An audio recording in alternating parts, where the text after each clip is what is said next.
The government allegedly scammed jobless Kenyans. Kenyans were forced to pay 200,000 shillings each in order to get the jobs advertised by the CS of Labour, Alfred Mutua. On 10th September, CS Mutua advertised motorcycle rider jobs in Dubai, and these were the only requirements.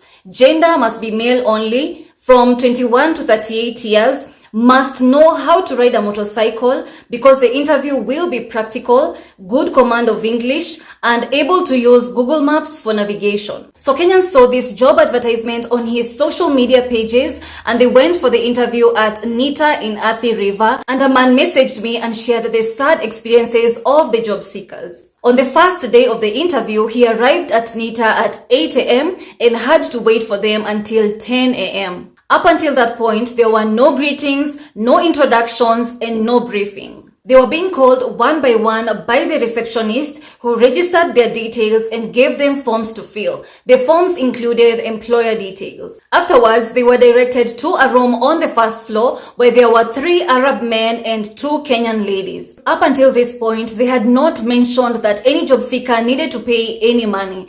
All they requested for were IDs, passports, and driving licenses.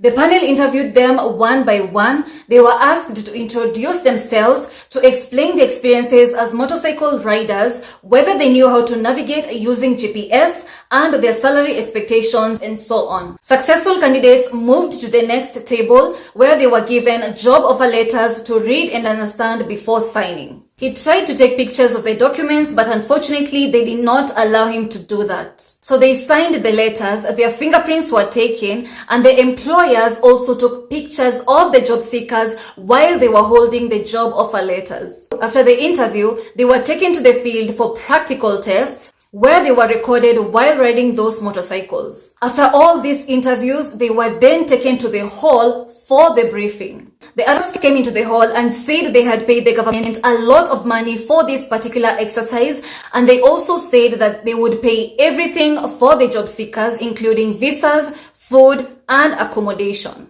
All this time, officials from Palma Recruitment Agency were walking inside the hall, but they never said anything. After the Arabs left, 2 ladies from Palma Agency came into the hall, and that's when they started mentioning money. They said that they will bring people from the youth fund the next day so that the job seekers can apply youth fund loans of 200,000 shillings each. And they were told that the loans needed to be paid immediately after they landed in Dubai. Remember, the Arabs had told them that they would cater for everything, including food, accommodation, and visas. They were told to send 13,000 shillings each to a personal phone number for embassy attestation. They were also asked to send 1,500 shillings each to the same phone number for good conduct attestation. And of course, there was also a medical fee. They asked the job seekers to look for 180,000 shillings each, especially those who wanted to go to Dubai faster within a week. The smart job seekers started asking some very serious questions there,